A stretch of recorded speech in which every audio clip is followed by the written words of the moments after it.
I've been playing video games pretty much my entire life now. Ever since I gained access to a computer when I was 3 years old, I've been hooked on them. Growing up, my brother and I had, of course, a Wii where we played tons of Super Mario Bros., Wii Sports, and Pac-Man. But then one Christmas morning, we opened up the Xbox 360, and that's when my love for games grew. We spent countless hours playing Minecraft and Skylanders together, and now that I think about it, I've been playing Minecraft for over 14 years, which is kind of a crazy thought, but anyway, as the years went by, my collection of games and consoles increased, eventually getting the new 3DS, I believe, in 4th grade. Finally being able to get the Pokemon games, which I always dreamt of playing. My all-time favorite Pokemon game has to be Ultra Sun, which might be a hot take, but I don't care because it brought me a lot of joy as a child, so yeah. In 2016 for Christmas, I got the newest console that was released, the Xbox One S. It's crazy, it's been almost 10 years since then.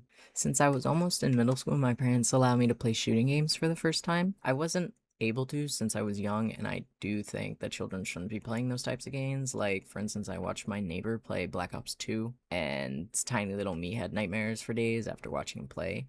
But now, grown up me, I was in middle school, so not very grown up, was finally able to play Halo and Rainbow Six Siege. And honestly, I didn't play them too often since I was ass at shooting on the controller. I spent more time playing Forza Horizon 2 and 3, Minecraft, Ark, and Rocket League. Then one day, my brother got the Nintendo Switch. At first, I wasn't too jealous since I had an Xbox that I was content with. Then either a few months later, or maybe a year or two, I can't really remember, I realized, oh wait, Pokemon is now on the Switch and no longer releasing on the 3DS. So I saved up my birthday and holiday money and however else I could get cash to buy myself a Nintendo Switch and Let's Go Pikachu. Another hot take, but I love that game so much. I literally beat the game in like 2 sittings. I was so in love with it. In 2017, I discovered the newly released game. Well, not really new, but the new mode, Fortnite Battle Royale. Now, this game really hooked me. And for Christmas, I had gotten my first ever gaming PC, which still works to this day somehow, but it was my pride and joy. I loved it with my entire heart, and I instantly installed my favorite games at the time. Now, I definitely have way more hours on Fortnite than what the Epic Games launcher says since I played a lot on mobile, but we'll never know. Now, that following summer, my brother and I spent our whole summer vacation playing it together. Since I had now owned my very own gaming PC, I installed Steam. I had already made an account years prior to play LEGO World, so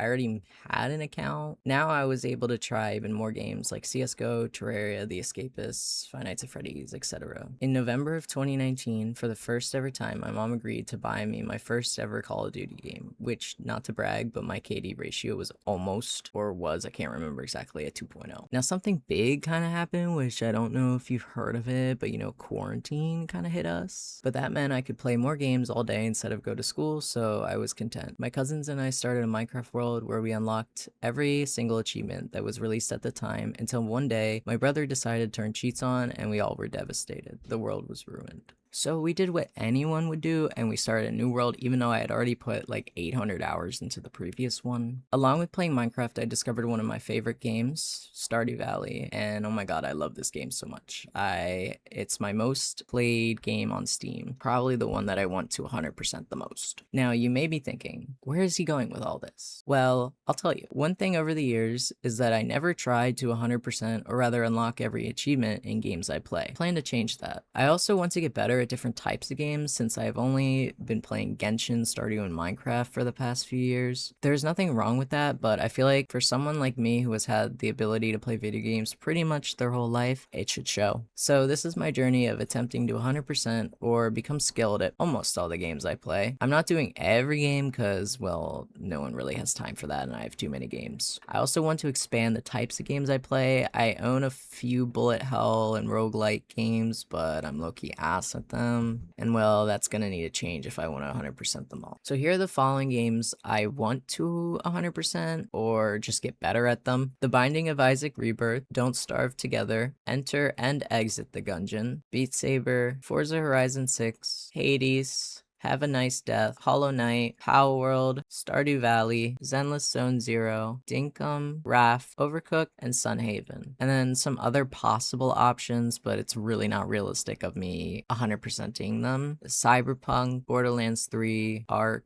Rain World, Terraria, Geometry Dash, and low-key Binding of Isaac should be in this category, but it's just gonna be in the other one. I don't know how long it will take to achieve this goal of mine, but I know it's gonna take a long time since I'm not very good at half these games, but it doesn't really hurt anyone trying. So here starts my journey of trying to 100%, or at least be not ass at a decent amount of games.